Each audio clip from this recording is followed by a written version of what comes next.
Go placidly amid the noise and haste, and remember what peace there may be in silence.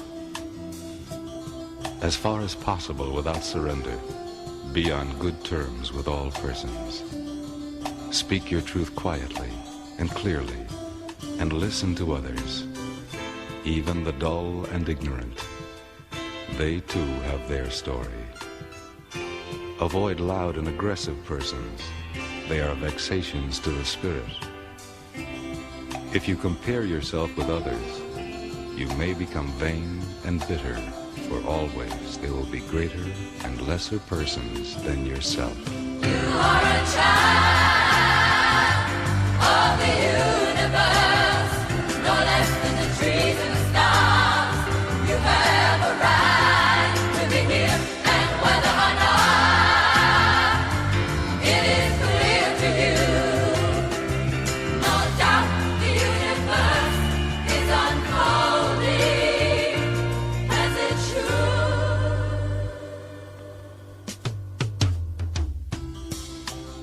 Enjoy your achievements as well as your plans. Keep interested in your own career. However humble, it is a real possession in the changing fortunes of time. Exercise caution in your business affairs, for the world is full of trickery. But let this not blind you to what virtue there is. Many persons strive for high ideals, and everywhere life is full of... Okay.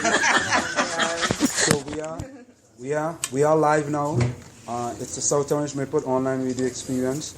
It's the first, what we call the Get Out of Fun MLK Day celebration here at the Rack.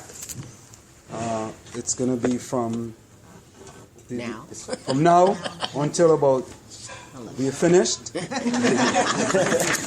going to be talking about the challenge of black leadership today. And basically, I guess Margie wanted to... She just wanted me to introduce myself a little bit, talk for about 30 seconds. No, that takes you much longer than that. If I stay longer, the bottom of this floor is going to open up and I'm going to fall down in the bottom. So I'm not going to stay that long. But just to tell you a little bit, many of you may know about the South Orange Maple Online Radio Experience. It's basically, an online radio station that was started on September the 30th, 2013. Just to talk about the different things that are going on in the community, to get people involved, to get people out, and just participate in the process. And things have been going, very well. Margie has joined us now. When we first started, it was in the village with Anselm. It's now in the village with Anselm and Marjorie. And we've been getting a lot of good feedback, and everybody tells me how fantastic Marjorie's voice is. That she has a really beautiful, excellent, fantastic. Oh, Anselm, here, sit down. So I'd just like to thank everyone for coming out today. And when we are finished with this program, you can actually go back and listen to the podcast on somore.org. Tonight? So you can listen to it as soon as we finish here. The program will be live on somore.org. So if you have any people that may want to take a listen, they could actually listen right now because we are actually on live as we speak. So, Marjorie? That's all you have to say. Yeah, basically, that's about it. Do you think this mic is, how do we know the mic is going to pick up everyone here based on, is it gone? You're fine. I wanted to add to this plug of Somore. We have lots of discussions about community events and issues in the community, as well as topics that are local and national. I know that Anselm's vision, and we both share this vision of a desire to build a stronger community. I want to talk about the Get Out Fund that I'm starting along with some of my supporters who are here today. The program, the fund itself, my main mission or our main vision is to provide information and eventually grants to students, especially those who are struggling academically, to have a summer experience. I really believe that a problem or one of the major causes of this gap in achievement is a lack of experience among many of our students. And as all of us know, that I'm a lover of international travel, so whatever can be done to increase that, the amount of students participating in that. But we're not here to talk about that just yet. We're here to talk about the legacy of Martin Luther King. We have today with us T.J. Whitaker, a great teacher at Columbia High School, and other distinguished members of our community who are going to add their voice to our discussion. Well, we just want to say we also have the newly elected president of the South Orange Maple Board of Education, Wayne Eastman. Myself and Wayne Eastman. Thank you, MC. Give him 3 minutes. Here in my individual capacity. It is a long time. I'm not representing the board, but I'm very happy. You're here as a community. Yeah, just as a community member. We also have Donna Smith as well, who is here in a capacity as member of the community. But she's also on the Board of Education. All right, we have it as Dr. Matthew. Matthew Johnson is with us. We have another Dr. Dion. Dr. Dion. We have, Barbara Velasquez as well. Is it doctor? Activist. Is it doctor? Yes. Oh my goodness. Yes, we have a lot of doctors in the house this morning. We have a lot of doctors. Is there any other doctors? Oh, and TJ, soon to be doctor. Soon to be. Just say your name for Lisa Spann from Union. Lisa Spann. Janice Little from Maplewood. Janice Little. Charles Giselle from Maplewood and also assistant principal at Columbia High School. Oh, assistant principal. Although I'm not in any official capacity. Well, that's okay. No, we are very happy to have you. And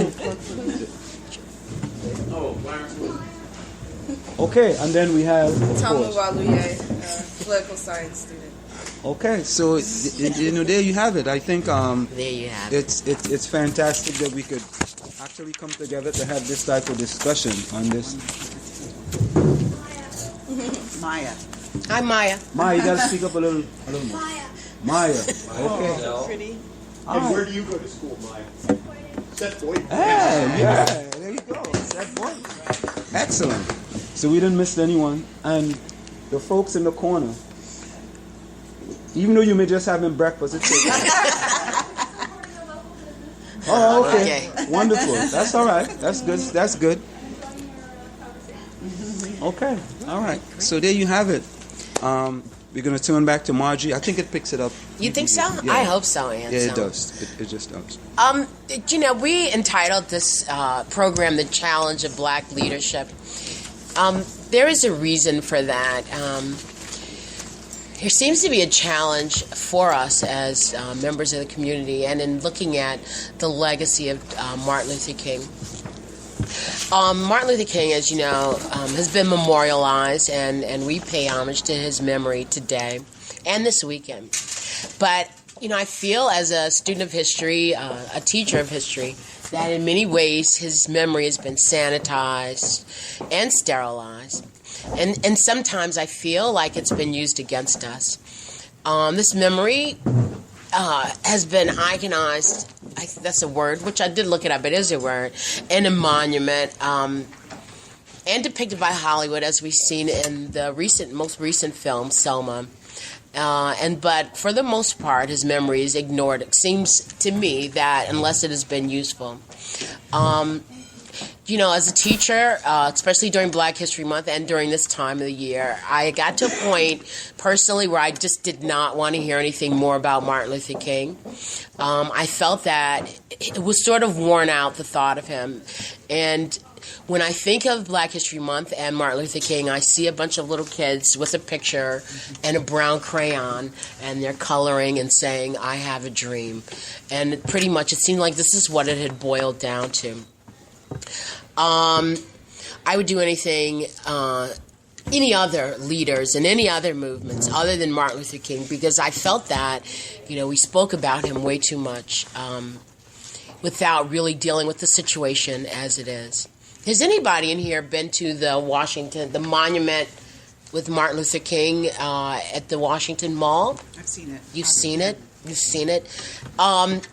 For the past 3 years, I've taken students from my school to Washington to the mall, and we've done, the whole walk around the mall, and it's usually an extremely hot day. And when I get to this monument, I don't have a very good feeling. Here he is, yes, indeed, an activist there amongst all of these elected officials. But have you seen this monument? It's just gigantic, maybe about, 3 stories high. It's all white. His legs aren't totally completed. And when you are in the presence of this monument, it's hot. There's no shade. There's no respite. It's just, you're there. And then I just felt that even in putting him there, right there between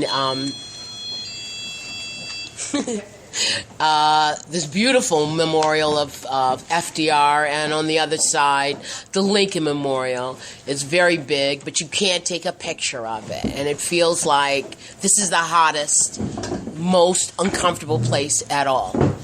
So in some way, this icon, it stands alone and incomplete in some way. His arms are folded as if he's straitjacketed. And each time I visit, me and my students are uncomfortable. I recognize that the money used to erect this was done by FIA.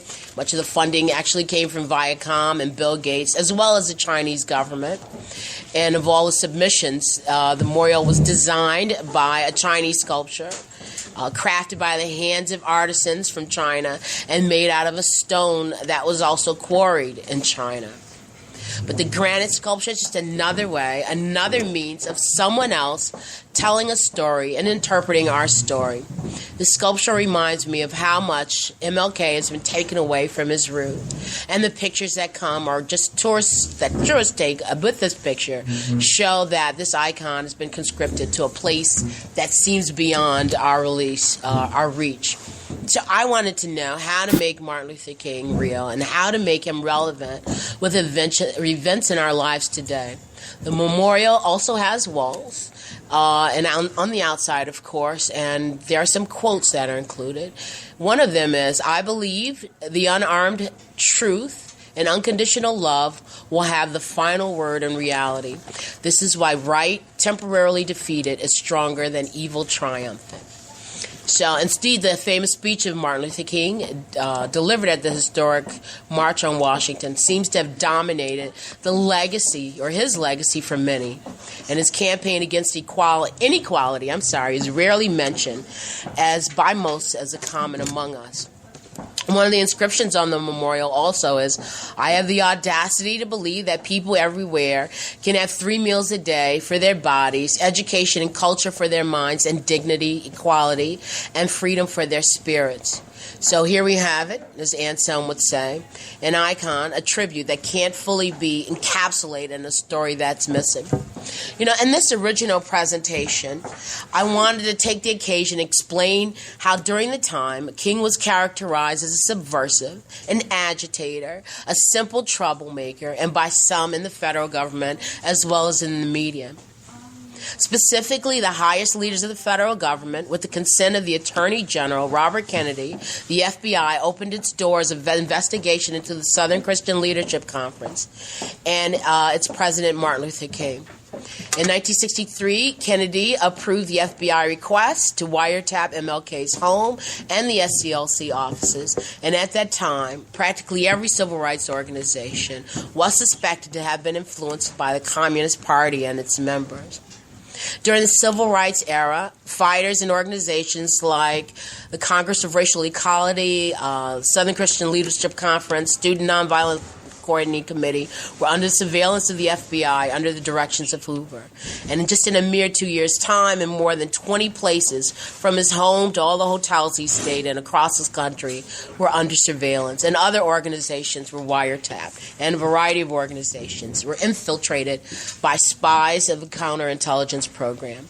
FBI Edgar Hoover delivered directives governing COINTELPRO, the counterintelligence program, ordering agents to expose, disrupt, misdirect, discredit, neutralize and otherwise eliminate the activities of these movements and their leaders, as well as a collection of more than 50 other individuals and organizations.